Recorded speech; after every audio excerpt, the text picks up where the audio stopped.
over on, we are live on YouTube. Welcome, everybody. Thank you for joining us. And we're getting started here on the broadcast. We're going to be talking all about tech and social media today. So please stand by.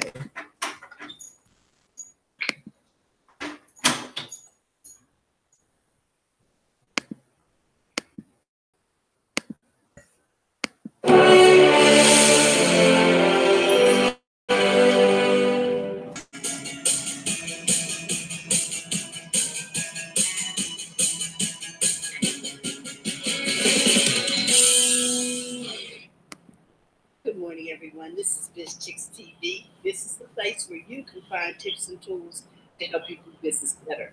We're here to help you run a profitable business that's fun to run and to take the hassle out of your hustle. And today we're going to be talking tech. I'm joined here today by my co-host, Ms. Francine Gregory, real estate entrepreneur and tech diva. And I'm Terralina from California Cover-Ups. And we'll soon be joined here by TJ because attention is necessary. She will be popping in to talk to us today about tech. And we like to make this whole process easy for you. Now you can see that Francine is fiddling with a lot of stuff. That's because we're on multiple platforms now. We're now on Facebook, YouTube, Twitter, and you'll be able to catch our podcast later. So with that, I want to welcome you to Biz Chicks TV. Welcome, everybody. And we always start the Friday broadcast. We're talking tech and social media. We're hanging out with the tech divas. Yes, you too can be a tech diva or a tech dude. You just need to know that you use technology for everything now. And it helps us do life better. So with that in mind, we are going to be talking about this week in tech history. So starting on March 24th, and I get my This Week in Tech History from This Day in Tech History. Marcel Brown is the blogger who puts this out, makes it so easy. So you can find him over on This Day in Tech History. But This Week in Tech History, March 24th, 2001, Mac OS X. The first public version of Mac OS X is released. The code name for this release was Cheetah, although Apple did not start using the code names for marketing purposes until Mac OS 10.3 with Jaguar. Okay. Next, Twister.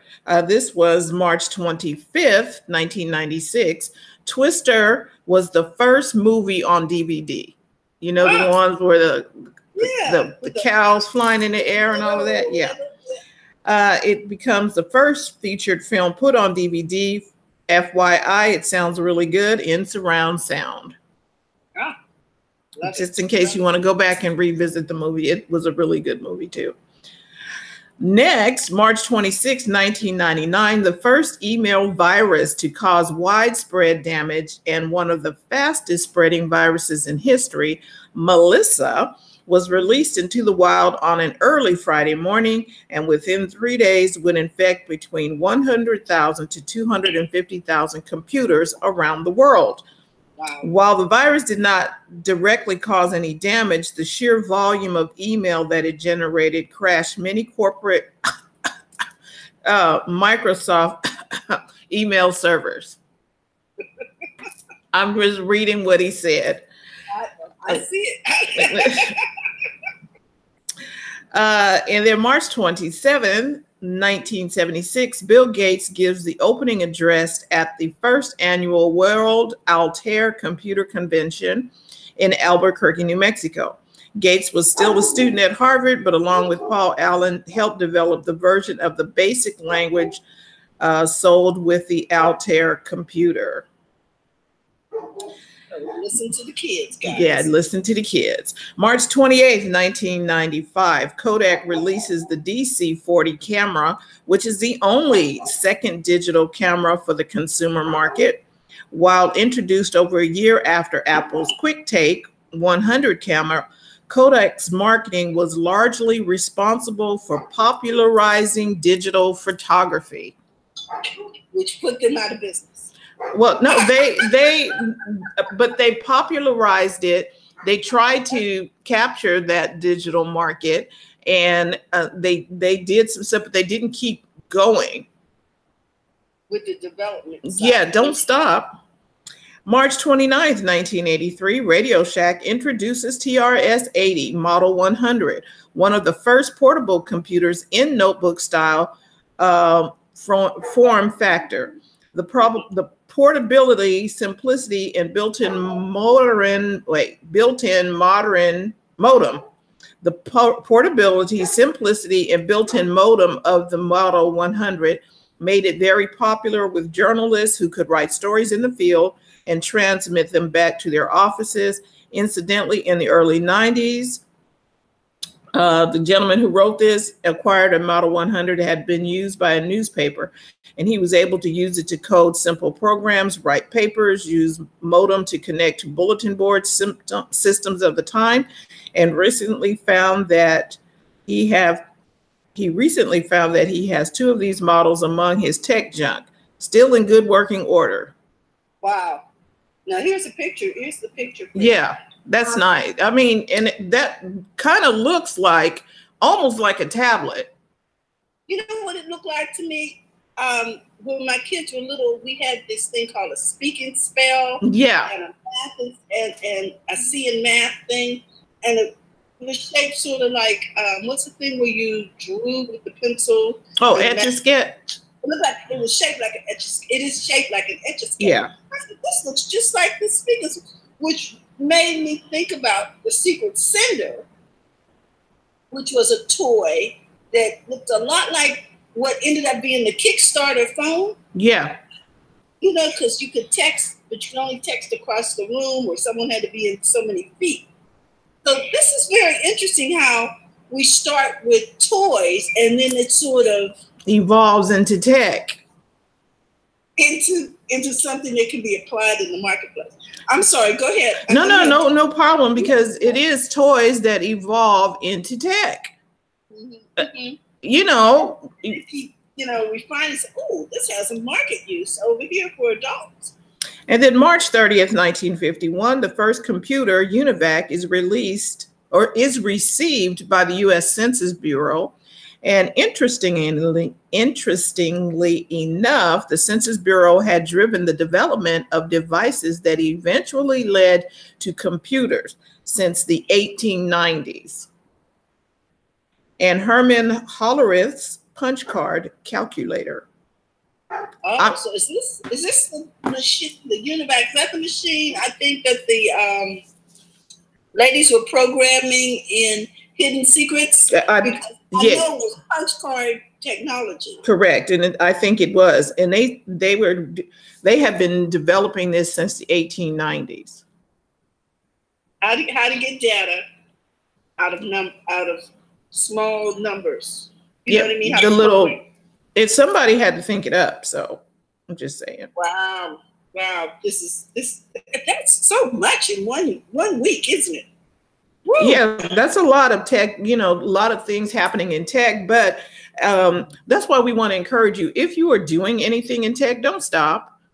Like, oh, nobody's going to want this. You never know. Yeah. Don't quit. Wow. Friend, scroll down a little further and talk about that first tweet. Oh, there was, let me go down. Go ahead and talk about the tweet, Terry. Okay, it says the world's first tweet on March 21st, 2006. Twitter co-founder Jack Dorsey sends the world's first non-automated tweet inviting coworkers. And I think we mentioned this last week, but it's still here on the board. And I thought it was worth mentioning because, we are now on Twitter. Yep. And, that's amazing. He could have quit. And we wouldn't have Twitter. You can say, well, what can we use this for? Who wants to use this? You know what I mean? Yeah. And only to find out it was all about conversations. Okay, yeah.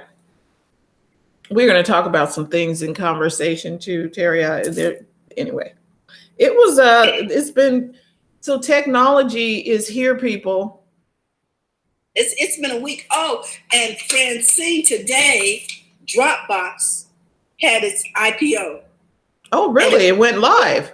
Oh, yes. No, it went public. It it went public. It's like it went from $21 and it's already up to 31 plus and rising. I was like, whoa, wait a minute. I didn't know about this. In case you don't know what Dropbox is, it is an online filing system or a place for you to put your stuff. Oh, wait, Terry, wait. It is the storage space in the sky. That's right. It is a storage. It is a storage place. You know how you go to the storage, you see public storage. Self-storage, public storage. Self-storage, public storage. So you can think of Dropbox as a storage, public storage. Thank you so much for making that understandable for us non-techie people. And so can we apply that same definition to iCloud? Because yes. I don't understand that. iCloud is the same thing. It is a storage. Google Cloud is the same thing. Google Drive is the same thing. It's storage. You get your own little storage space in the cloud. It's not on your machine, so it's not cluttering up your house. You know what I mean? You can take your pictures, instead of having the box of pictures all over the house, you put them in storage. But you can go back and get them. Okay. Oh my goodness. Well, here's my question. My concern here, people, is if you are depending on an app to keep your pictures, you may want to back that up with some cloud storage, because if that app decides to go out of business, you're just out of luck. Yeah, and you should have it in the cloud. But everything, like we talked about before, and David Vaughn is not here, but he is a very strong advocate of the external drive or backup. You have a backup to the backup. Mm-hmm. You back up your files. You back up your stuff. You don't want to have your stuff, especially, okay, your business stuff. I guess we're going to talk about this today. Your business stuff needs to back up. In light of the IPO of Dropbox, we're telling you to back your stuff up. Have a place for your stuff to go and be secure, but back it up. If you have client files, then you need to have this stuff encrypted and backed up. Not just backed up, but protected and backed up. Because just like we learned today in with Facebook, we've been talking about it. You know, Facebook has been in the news, and everybody's all, oh my God, Facebook is no longer safe. Look, people, that happened in 2014. Mm-hmm. And it happened in 2014. And it wasn't that they were broken into, because TJ explained it to us this way. It was like, we invited these people to come over and we gave them a glass of water out of the refrigerator. We went into another room, and now they're in the refrigerator helping themselves to cake and helping themselves to other things. So those people are no longer allowed to come over to the house. Okay. So they violated their privileges, and now we have to put a different lock on the refrigerator because we don't want people to do that again. So they violated trust. Because we don't have any way to restrict them to the living room, huh? Well, now we do, but because they gave them permission through an API, it gives them, APIs are commonplace. It gives, one program access to the data somewhere else. And I apologize for not turning off my notifications.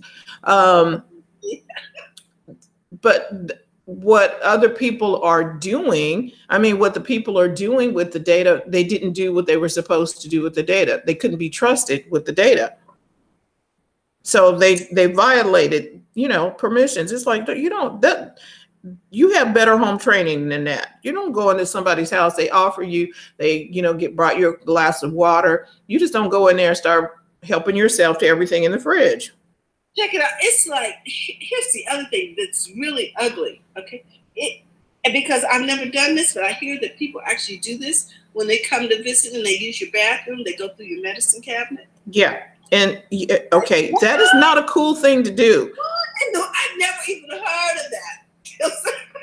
And they just going through stuff. Oh, let me see what's in here. And let me see what I can find over here. And then taking stuff that you have no business taking.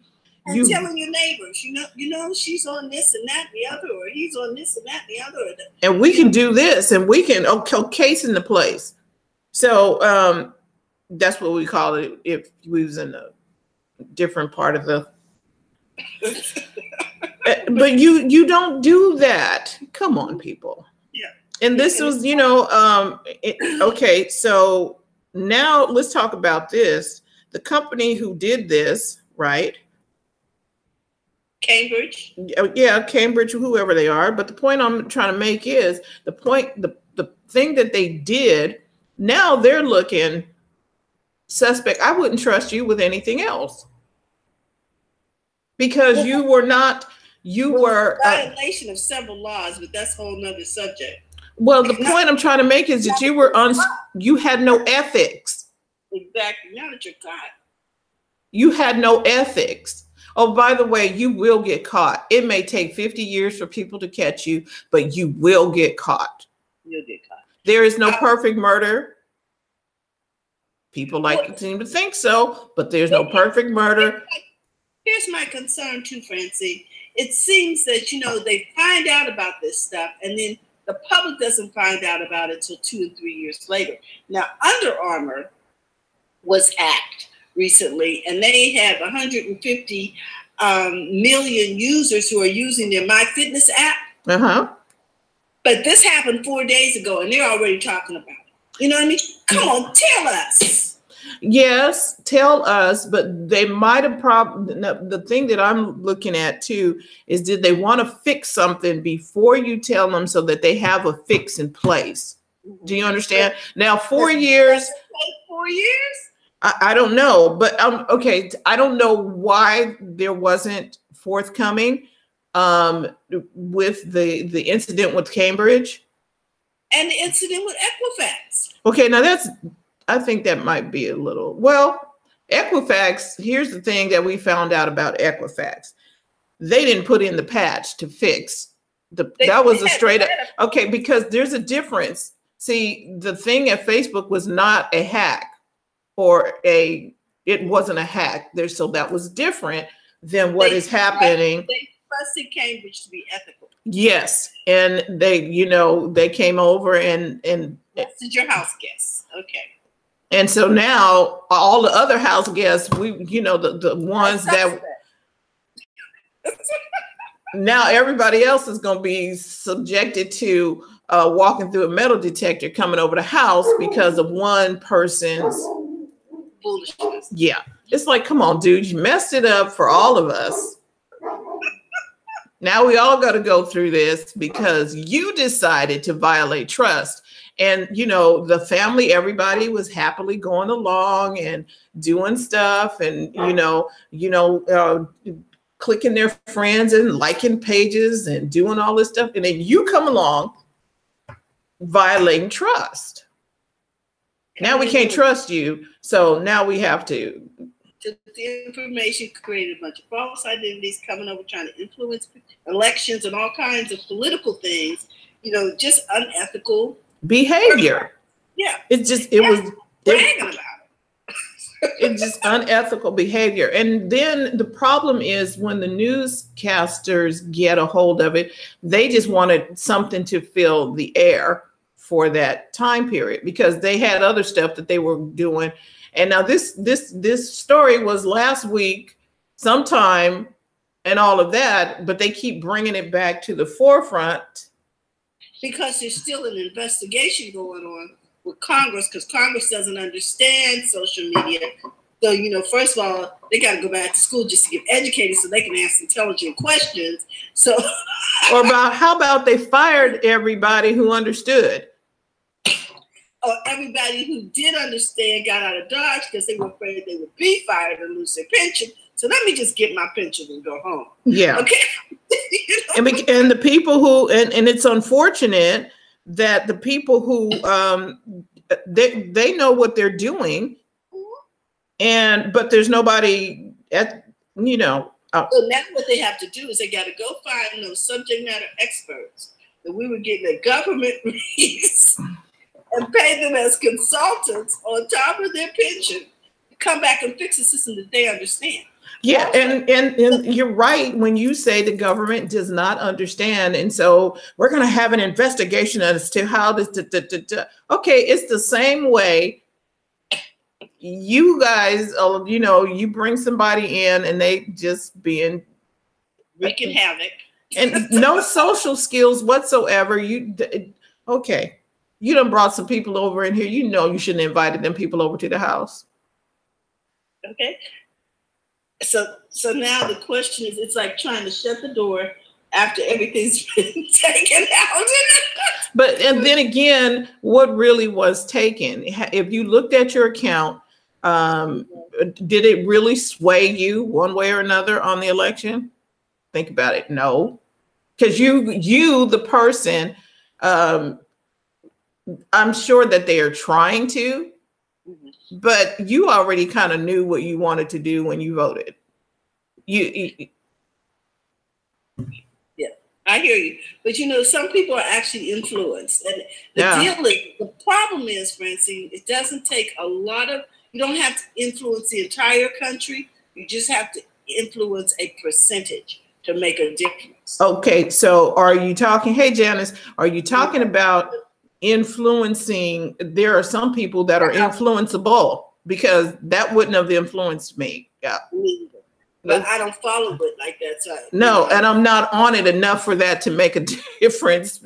I use the platform, but I am not that much entangled into the platform that was going to make a huge. It's going to sway me one way or the other. No, I made up my own mind. I'm like, okay, a long time ago. So let me read this about Armor All. Armor All says 150 MyFitnessPal accounts were compromised in a data breach. Okay, let me Under Armour, right? Yes, Under Armour. Okay, because you said Armor All. They own this is over on The Verge. Evidently, they own MyFitnessPal. Correct. And I use MyFitnessPal.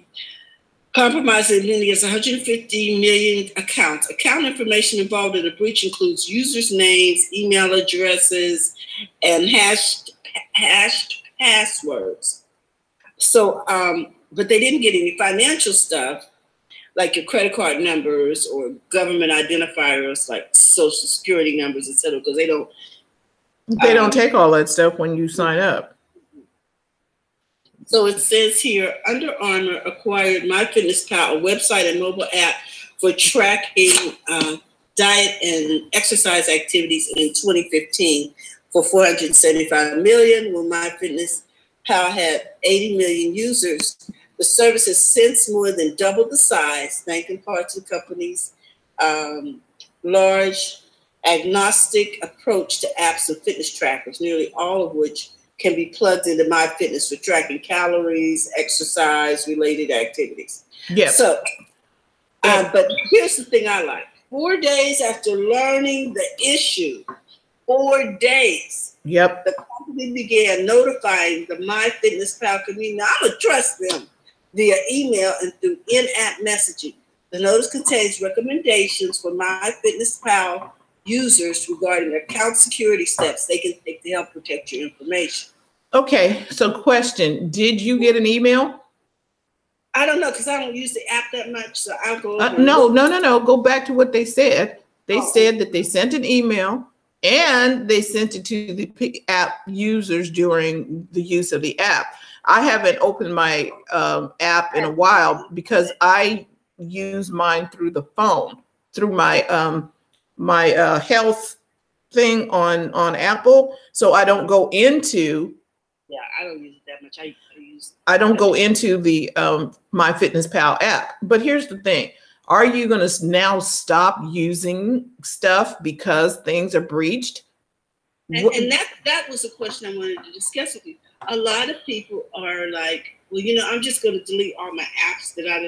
Really, the world is, it's like I'm going to cut up all my credit cards because somebody hacked a business. Okay. Do you need it? If you need your ATM card, you might not want to cut it out. Or how about you be smart about what you put out there? How about you change your passwords or get a password account? There's you can do one password.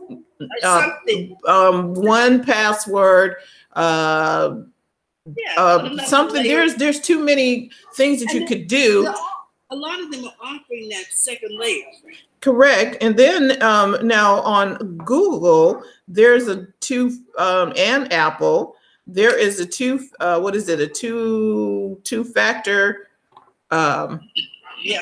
opt-in. Yeah, two-factor verification. Look, don't forget, do not go in there and forget your Google password for your account. It's like, wait, how do I get in? And they would try getting in another way. And if you still can't remember what it is, they'll tell you, okay, we'll contact you in 3 or 4 days, and then you can contact them. You were not getting in. So you better figure out where to put your passwords. If they're not automated, you need to put them somewhere, because you're gonna have to go through changes just to get to your stuff. And I agree when they tell you change it every 3 months, or they tell you don't use the same password for everything. Yes, it's a pain in the behind, or you can be paranoid, put your head in the sand, and I'm just not going to use digital anything. I'm of the mindset, just don't put it out there. If you don't want anybody, whatever I put out there, I'm okay with it. Now, I have a question. I want to finish this topic because I want to ask you something about Chromecast. Okay. You want me to ask you now? Yeah. Okay. I saw an ad for Chromecast, which is this little disc that now plugs into your TV and allows you to mirror whatever's on your phone to the TV, or on your tablet or whatever onto the TV. My question is, can you move that from TV to TV, or is it just connected to that one server? It's going to that TV. So can I unplug it and take it to a different TV and get the same results? Yes. So you know that TV that's in the office? Yeah, that's what I'm thinking. That is a Chromecast. And that's the same thing Apple TV does. It plugs into the TV, and you have to use Chrome browser, and whatever's on the Chrome browser will go up. Now, if you are using a Chromebook, it will automatically, you can just go up. But you like, if you're going to, anything that you want to cast over to that TV has to come from that Google Chrome website. You can cast your YouTube. You can cast, different things, and you put it on there, and it's a Chromecast. So it's like, you can do Apple TV. It's like Roku. But Roku doesn't have the ability to run your TV through there. That's interesting. Yeah. Okay. Thank you. So I hope that answered the question. And Patricia Murray, Durham Skywriter, tuned in a little, and Janice Jordan, and I'm not sure who's over on YouTube, but everybody, thank you for tuning in. We appreciate you being here. So what are your tech questions, or what challenges are you having? What are you seeing that you need help with? Because tech has been changing. We did some things in tech history. We talked about the Facebook incident. I'm gonna call it that, because it wasn't really a breach and it wasn't really a hack, but it was the Facebook incident. And as you grow bigger in business, you're going to become a target for people who are unscrupulous. And people are going to find a way to misuse anything. So you have to be prepared for that. Correct. it's unfortunate, but you need to get prepared for the unfortunate things that happen. People don't play fair. People may hijack your trucks, your cars, whatever. What you gonna do? You just have to deal with it. But so I have some more not concerns, some more questions here. Go ahead.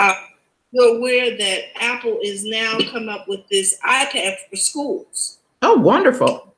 Yes. And so they sell for under $400. I think they're $329 or something like that. And then you can buy the pencils separately. So now those kids can actually have access to the new technology, and you know what I mean? And I love this pen. Thank you so much, Francie. I enjoy it, and I'm sure that the kids would enjoy that too.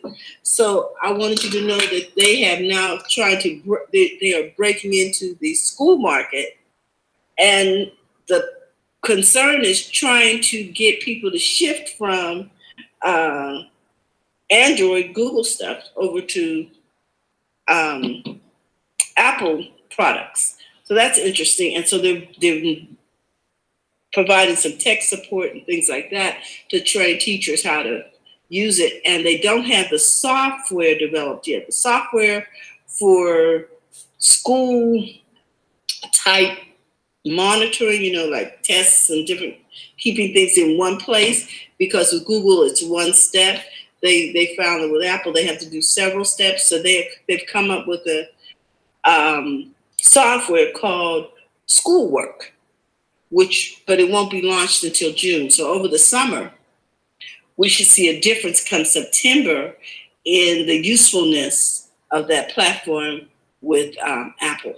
So I wanted you to be aware of that. And just so you know, Apple used to be the thing that was the company that was used at first. Yeah, before PC. We had a Mac, but they loaned to us in preschool.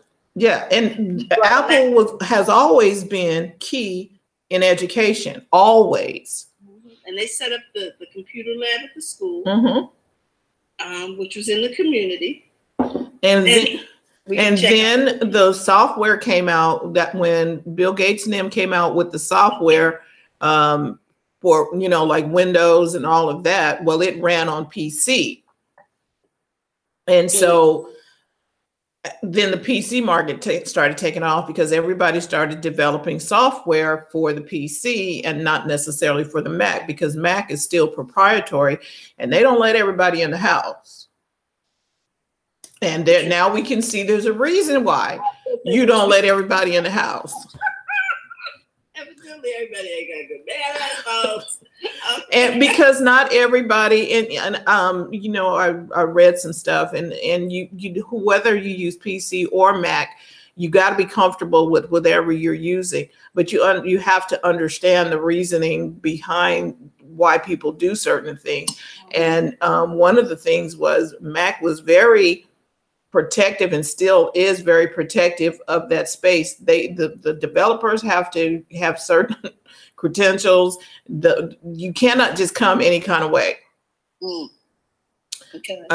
Because there are vulnerabilities. People are not always going to be scrupulous, as we now know with the Facebook incident.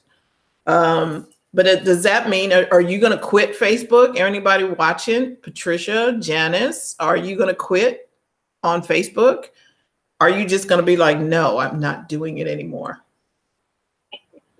I just want to know, because, you know, a lot of people was like, oh, I'm leaving Facebook. You know, they asked one young man and he said, I was never on there. So is it going to be a problem? Do you think it's going to be a problem? Okay, let me ask you this, Francie. And I know that this is another political thing, because I know you're not into political stuff, but it says that the United Kingdom companies and residents will be stripped of their .eu domains after Brexit. So what do they do about that? If you've got a domain name with that extension, can you transfer your stuff to? Do you just get on a different platform and move your stuff over, or what? What happens? I'm sure you're going to figure it out. You probably need to get a dot whatever. It's not .eu. EU is the European Union. So it says exactly when these domain names were taken away isn't clear, but the commission suggests it could happen on the date of Brexit itself, currently scheduled for March 30th, 2019. This won't have a catastrophic impact because this extension never really took off. It'll affect like 317,000 EU domains. But I think that's interesting because I never thought of the fact that an extension could go away for any reason. You know, we sort of because okay, so the .eu is not working, so you better go back to .uk, right? And hope your .uk name is there. Okay, that's so what I mean by, do you move it to another extension? You probably would, and I would not wait until March of 2019. I'm not waiting then. I'm going to start figuring out what I need to do now. Let me say something. Change is always happening. Mm-hmm. And so are you being proactive and handling change? Or are you just going to wait until it happens and then, oh, I don't have a EU to go to? Mm-hmm. Mm-hmm. Well, what happens to my website? You start making changes now. Well, that's what we talked about on the backup. And Janice, the incident was a Facebook incident where, you know, people, where Janice asked a question. Facebook happens about 4 years ago in 2014. Somebody misused the data that they had, that Facebook gave them access to. They misused it, and they used it in a way that they weren't supposed to. And so Facebook talked about that, apologized to its users for that, and since put in some things to make sure that it doesn't happen again. But how do you manage change? Change is happening. Change is happening all around us. We went to 80-something degrees yesterday, 85, 90. I was like, what happened to spring? I don't know. It just came. Anyway, change happens. But if you're not prepared for change happening, you're going to be caught off guard. So we should always be projecting out and not waiting for things. So if they're taking away the .eu, what will you do? What if they take away your .com? That's what I'm saying. Like, what are the alternatives? You need to go buy another domain name and get a different extension. You do what you have to do. If they're not giving you one because they're just, it's like a company going out of business. We will no longer service this car. Okay, now you need to go find another person to service the car because this person, we don't make this car anymore and we're not servicing it. And what do you do? And Jenna says Facebook changes daily. Yes, it does. It's just like Saturn. Okay, so they're gone. Okay, now what you gonna do? They're gone. They came in, they gave it a good try.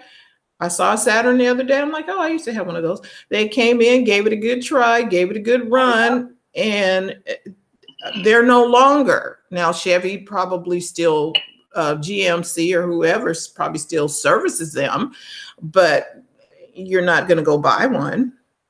Now, I tell you, I really am excited about this whole thing with, what is it, armor wear? Under Armour? Under Armour, thank you, underwear. Look, Under Armour. Because I love the fact that they came out right away and told us, as soon as they were able to tell us that there was an issue. Sort of like Tesla. Tesla recently had a recall because of the bolts. Now, I don't think they make the bolts, but the bolts were failing, and so they were recalling like 126,000 cars. I like the fact that they had enough integrity to tell you this is an issue that can cause a problem. Bring it back, we'll fix it. You know what I like, Terry, just like you said, where they self-govern. Yes. Don't wait. Okay. Now we're going to tell, this is self-governing when they call you and tell you, hey, this happened, we apologize. This happened, stop using that, bring the car back. This happened, do this, do that, right? What I don't like is when they, Philip Morris and some other RJ Reynolds and some other people, they make you, they have a commercial running right now that the government made them write. We are telling you this because we are being forced to tell you that cigarette smoke is not good for you, blah, blah, blah, blah, blah. And it's a commercial on TV. But they're being made public service announcement that they are being forced to pay for and put on there. Because, well, that's because they're under probably a consent decree because of all of the lies that they have jacked up, because they knew for years that they caused issues with people's health. And now the government has to go in and say, look, 30 lashes, and you're going to have to tell people, and that's how we get a list of things to try to help people self-correct, because you had no ethics. But they still won't pull the product off the market. Because you have the right to be, to abuse anything that's allegedly legal, like alcohol and cigarettes and I don't know. But they won't pull it off the market. Because they got lobbyists. They find it to be campaign. That's another story that we're not going down that rabbit hole. Okay. So any tech questions, Janice, that you have? Any challenges that you're having with tech? What new tech did you get this week? Have you tried the voice? TJ did a show on Tuesday talking about voice activated things, the power of voice. What are you guys thinking about? Because you use your little thing when you talk to, I'm talking about as simple as the power of voice. When you want to write a text, you will take out your phone and push the little microphone and dictate the text instead of actually doing this. Although I did see a girl, her fingers was flying. I was like, wow, you're fast. But see, and a lot of times my voice doesn't work the way I'd like it. It's not as accurate as I'd like it to be, but it does save me time, and it spells words for me that I can pronounce. I'm not that good. I'm not the best speller in the world. I find if I slow down, it's more accurate. Oh, you mean if we speak clearly and articulate? Which is what we're supposed to do anyway. Yes, because haste makes waste. And so I found that out today. I said, okay, you know what? If you speak distinctly and take your time, what will happen is the software will be able to understand you, Terry. And Janice says, I love voice tech, but you have to read it. Yes, you need to check it before you hit send. But in order to cut down on that, we do need to slow down. We really do need to slow down and let it catch you. Like I can talk to Siri and ask it to do something.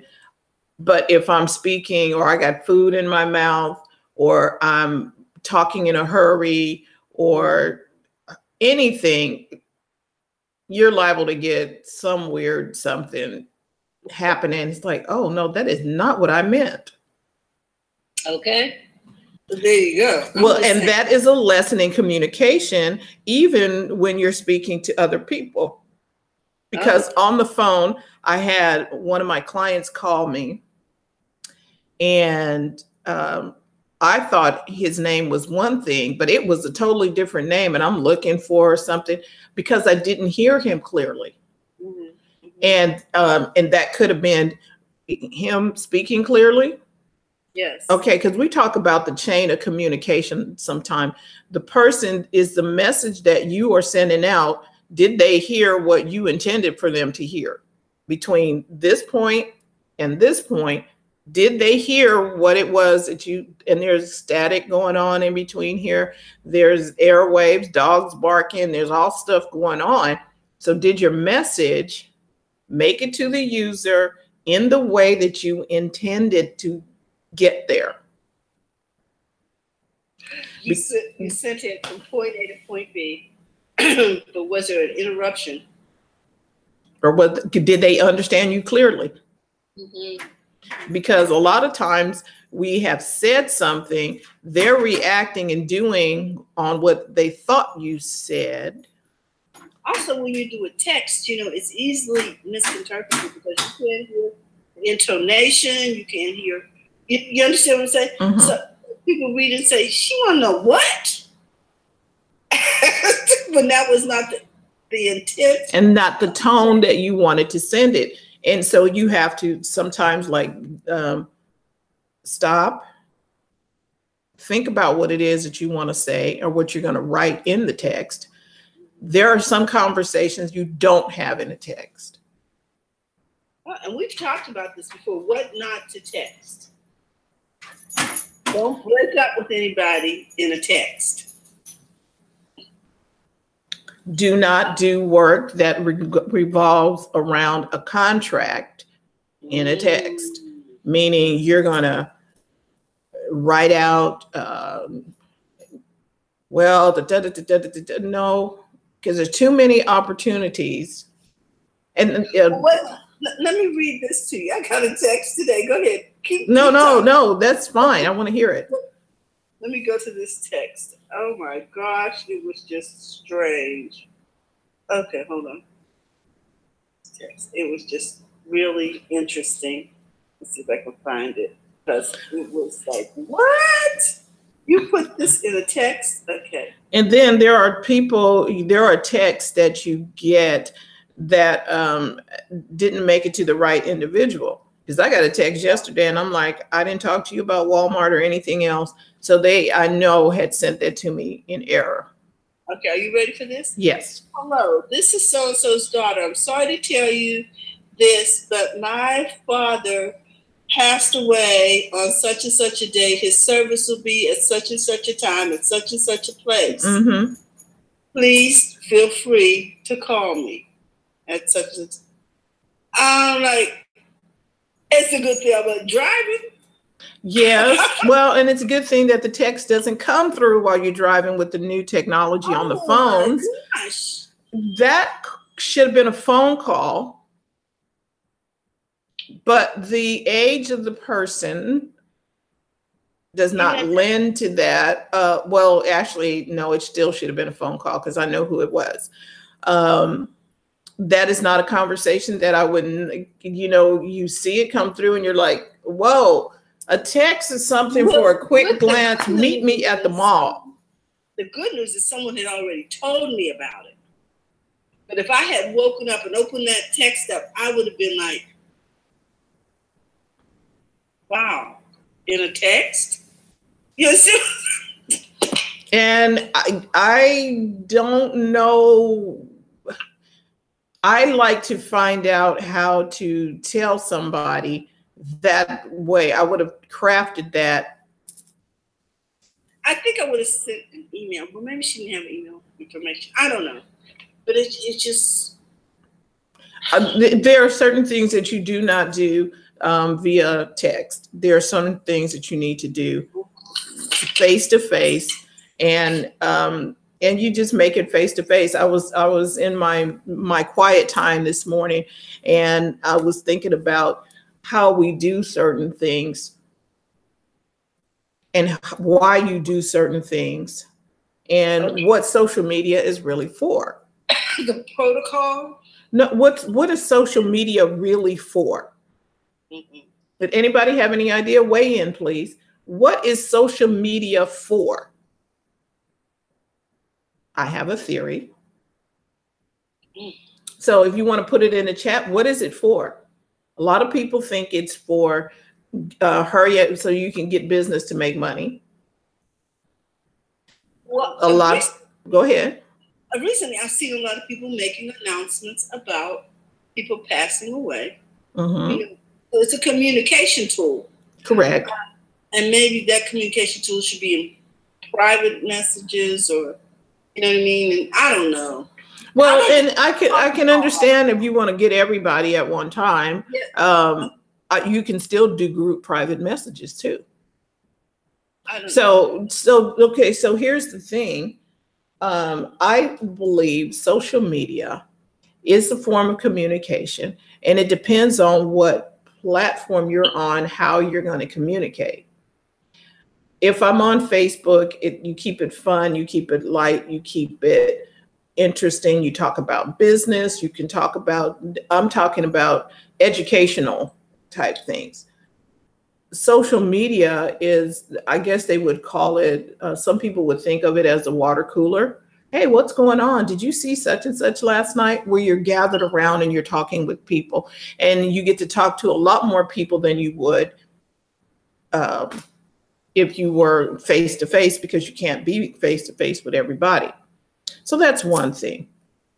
There are some people who use social media because they're trying to make a quick buck. There's the people who are in it for, oh, I need to make money. Then there are those people who don't know what to do with social media, and they're just trying a little bit of everything. And Janice says, a way to communicate with relations on a larger level, to be added to face, not to replace it. Bravo, Janice. It's not to replace the face-to-face. It's to enhance the face-to-face. And it's to reach out maybe to those people that are not necessarily in your inner circle, but you want to be able to talk to, some more people. Like if there was something going down and I needed to tell you about it, Terry, I wouldn't put it on Facebook for you. I would call you or text you directly. But if it was something that's happening that I need all of the Biz Chicks to know what's going on, then I would put that in the Biz Chicks group, right? Yeah.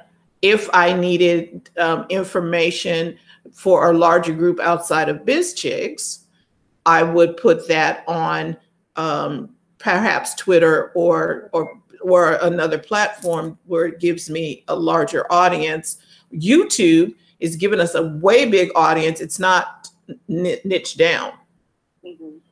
And it's go ahead.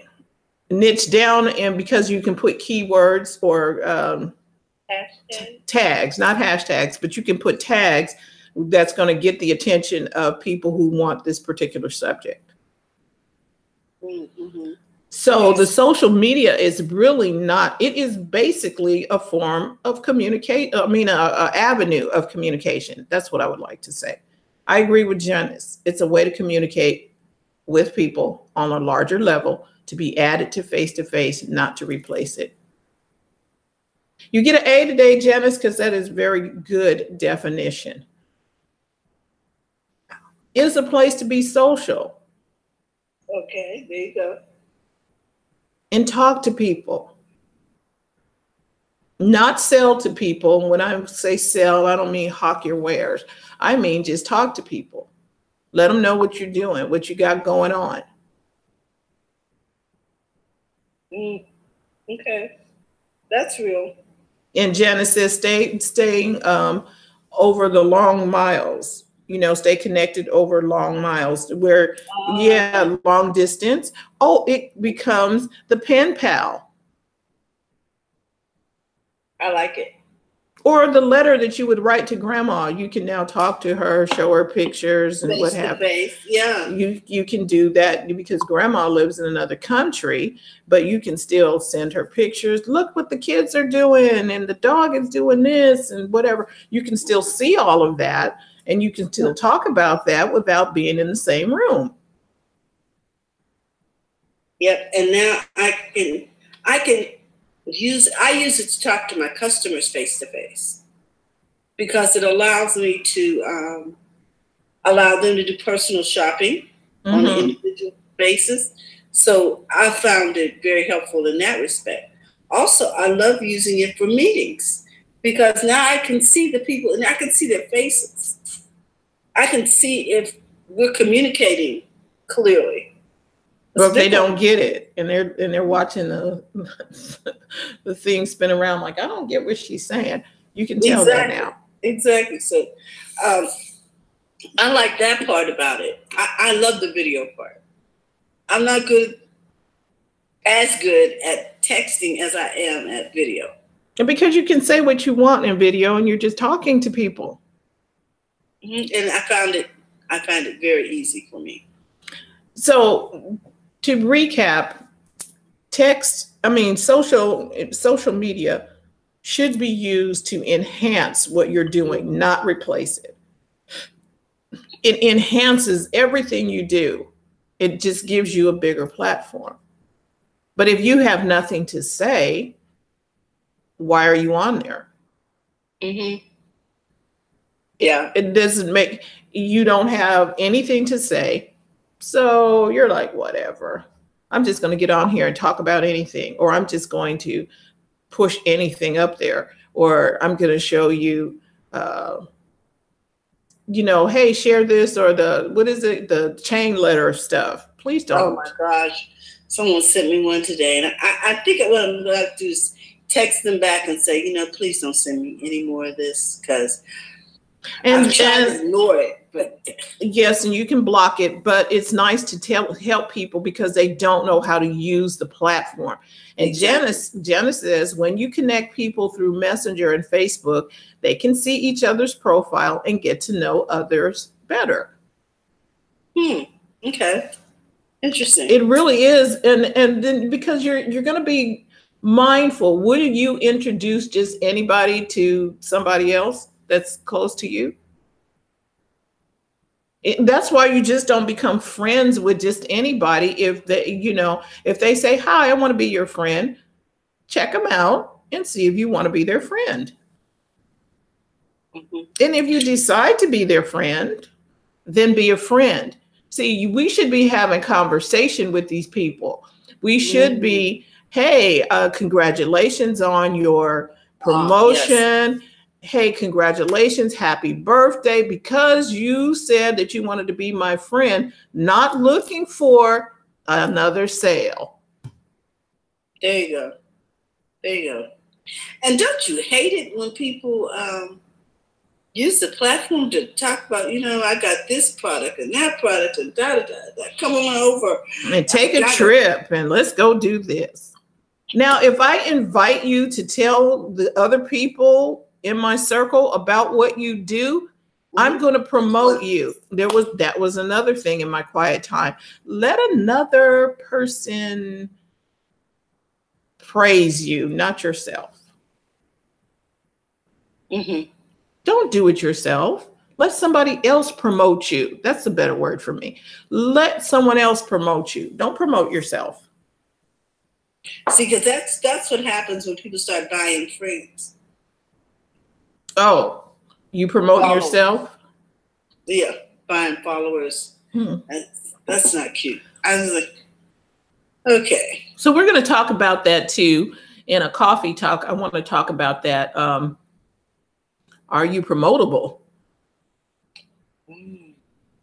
So we're going to dissect and go through all that. And it is the top of the hour. It's Friday and it's Good Friday. So I want you to go someplace and reflect on the meaning of Good Friday. And Janice, thank you so much for tuning in.